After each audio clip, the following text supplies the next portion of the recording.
My name is Khanyisa Mutema. I'm a mom of 5 children and I'm married to a wonderful gentleman named George Mutema.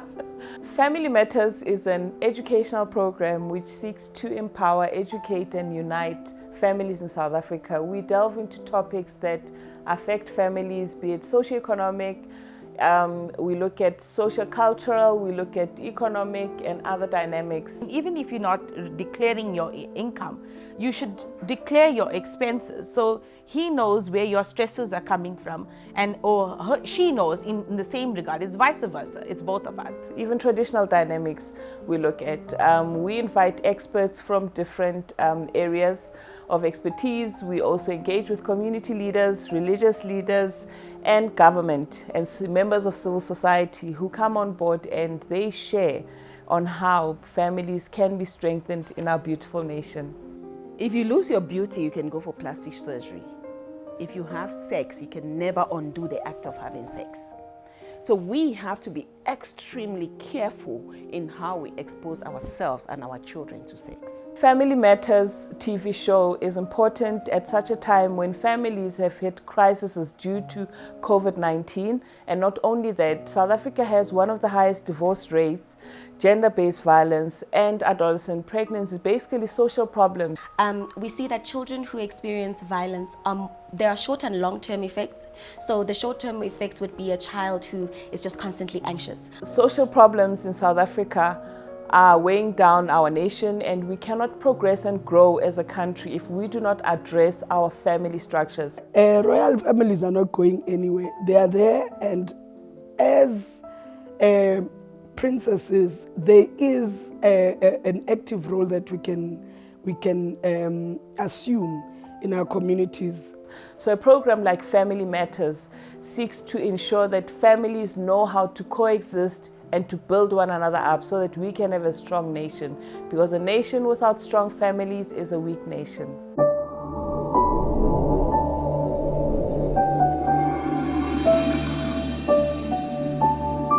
Welcome, Sanibonani Amisheweta. Welcome to Family Matters. This is a show that's going to tackle issues that affect families in South Africa. We are trying to basically educate, unite, and strengthen families so that they can live harmoniously in unity and to grow our nation further. On this show, we're going to tackle different dimensions of the family, namely the socioeconomic aspects. We're going to look at the cultural, traditional, and other factors that play. And also on this show, we're going to have field experts, civil society, and the government, and some religious and community leaders that will be joining us to tackle the different topics. And today we're being joined by the beautiful Mediketso Mufamadi. Is that correct? That's correct. From the Institute of Security Studies. Mediketso, please introduce yourself to the viewers at home. Thank you so much, ma'am. So my name, as you said, is Diketso Mufamadi, and I'm a researcher at the Institute for Security Studies. I've been there for about just under 6 years now, focusing specifically on violence prevention. I have an honours degree in psychology, and I'm currently working towards my master's degree through the University of Cape Town. And my master's research topic is really looking to explore how to engage men in parenting programs in South Africa. Interesting. Very smart also. Okay, if you can just share with the viewers, what does the Institute for Security Studies do? So the Institute for Security Studies is a research organization. It is focusing on human security. We have offices in and around Africa, but the work that we specifically do in my program focuses on South Africa. So we're looking at violence prevention, how violence can be prevented within our country. Okay, so when you talk about South Africa, what does the family structure, the typical family structure in a South African home look like? Perhaps before I start answering that question, let's first talk about what the norm is.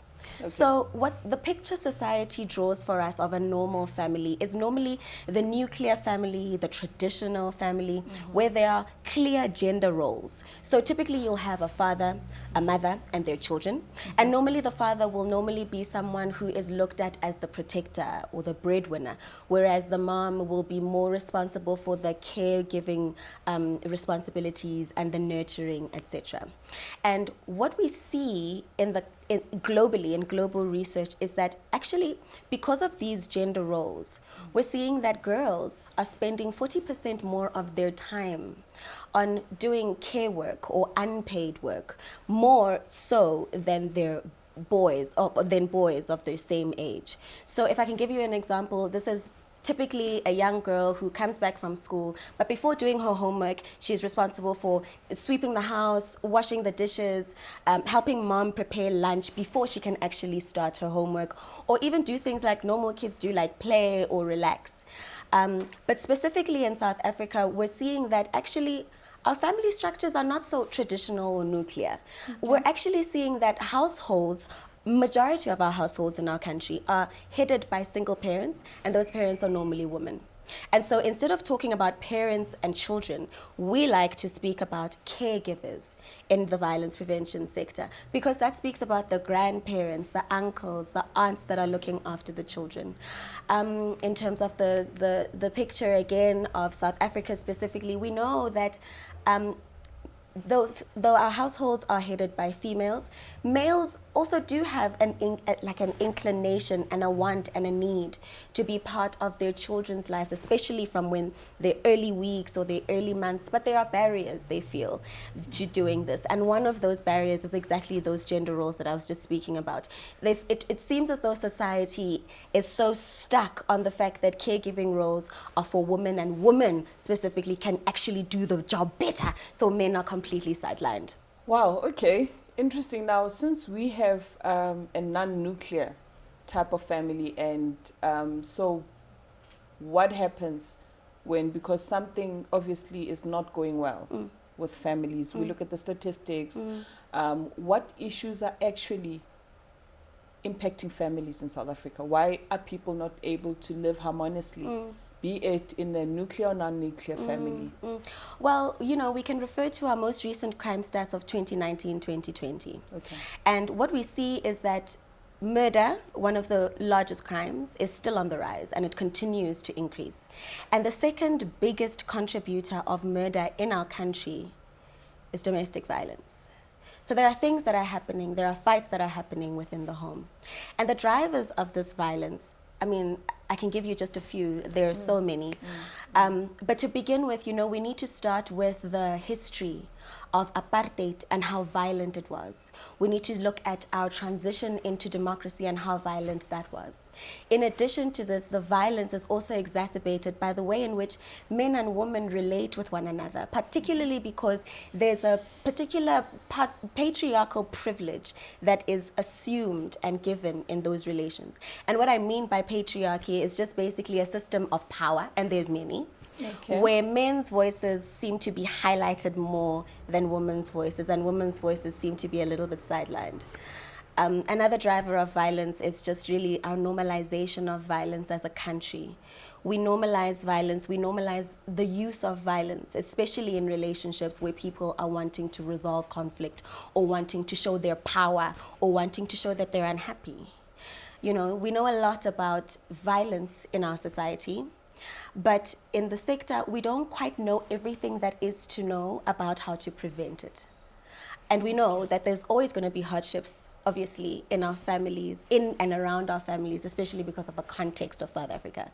And so then we're realizing that the most important thing that children need specifically to grow up in, if we want to see the decreases in violence in our society, is resilient families. We need families that build resilience within children. And what I mean by resilient families are really families that create a safe environment for children to experience conflict, to experience hardships, but still be able to resolve that within that particular safety net. That's what we need if we're going to see a decrease in violence. Sis Dikezo, thank you for your contributions. Sis Dikezo has told us that as the research has shown that South Africans resolve to violence as a form of resolving issues in the home. And I think after the break, it's best we unpack that, and we also look at ways to create safe spaces in homes, especially for children.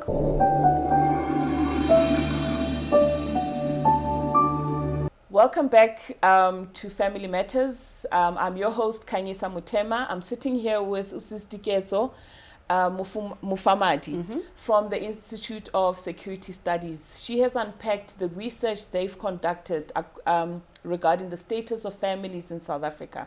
One of the things that she has mentioned is that the drivers of violence in homes is gender roles, patriarchy, unemployment rates, gender roles, and obviously poverty. Just to understand, Sister Ketso, what is the impact of violence in families? And I'll tell you, because I just want to share.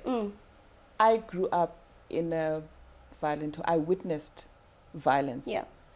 As a young girl, I think from the age of like 4 or 5. And those images, they're still stuck in my mind. Yeah. Yeah. Yeah, they're still stuck in my mind. And at times, whenever I even watch TV and I hear of a statistic, and I'm like, that could have been my loved one, Yes. you know, who I would have been that statistic. Tell the viewers more about what are the actual scientific research that has been conducted about the effects of violence in homes.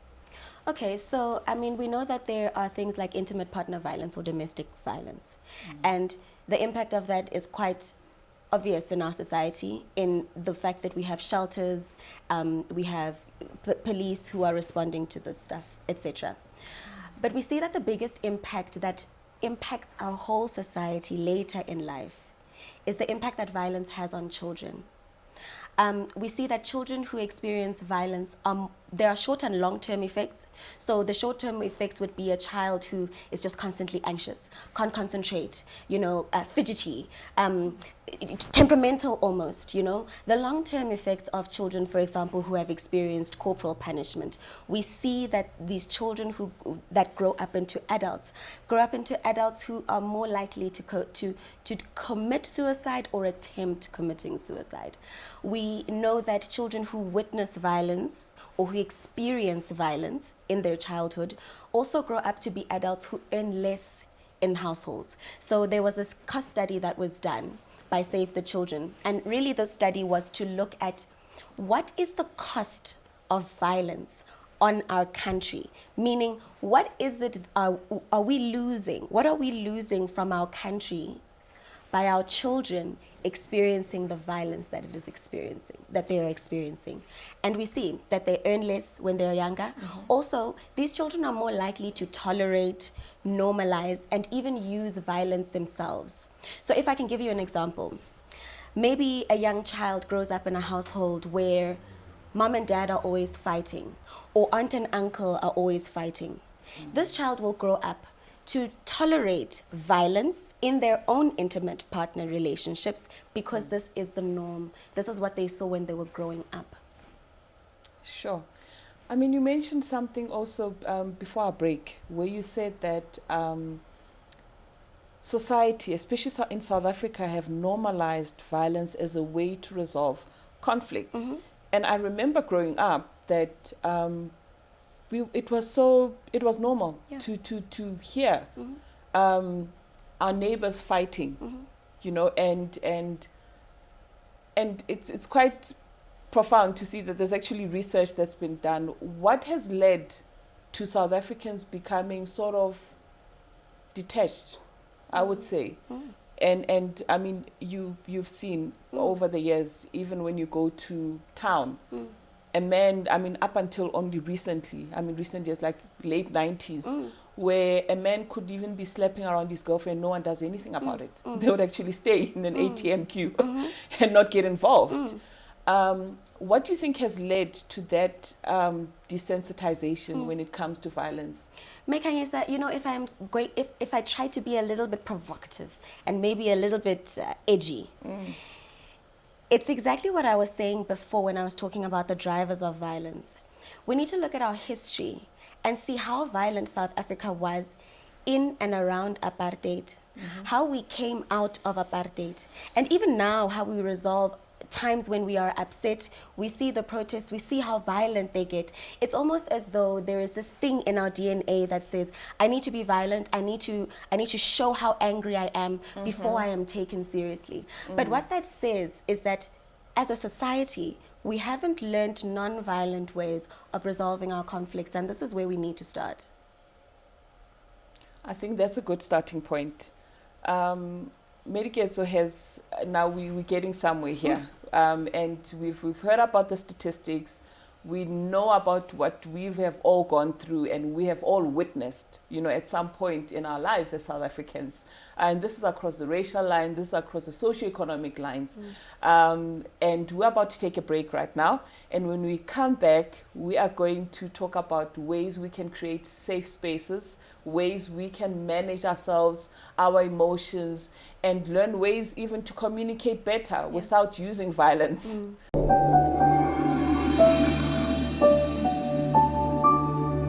Welcome back. You are with your host, Khanyisa Mutema. Remember to follow us on our social media, written down below on the screen.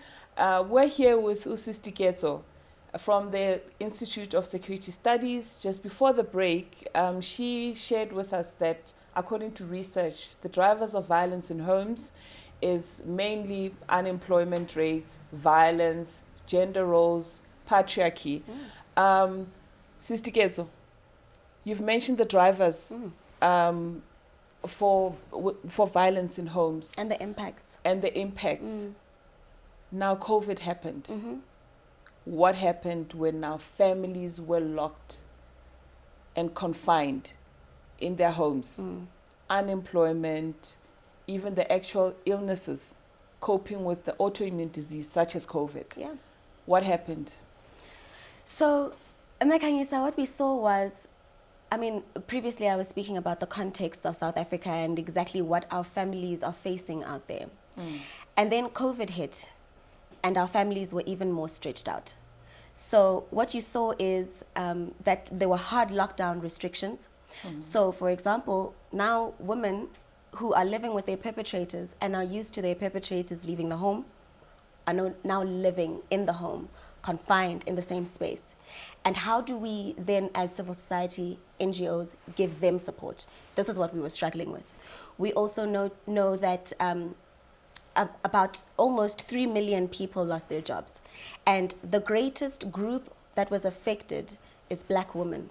And I said previously that majority of our households are headed by single parents who are mainly women.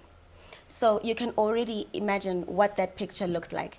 And I already spoke about the gender roles. So now we're having moms that are in homes, they're responsible for their children. They also have to work because we were all working from home. They have to feed their children. Where do those responsibilities lie?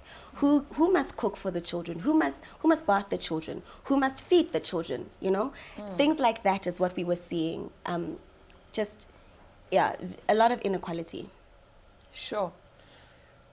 Okay, so we have seen that those are the drivers. And how are families recovering now? More important, what help is out there? What is available? Where can people go? Someone is sitting there at home saying, I'm in trouble. I feel like my life is threatened. I feel that maybe they've gone to the police station, they didn't really get help. Where can they go? How can they manage it?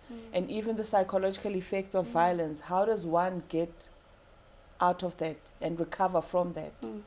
I think we have been painting a doom and gloom photo and a picture, because things are quite difficult.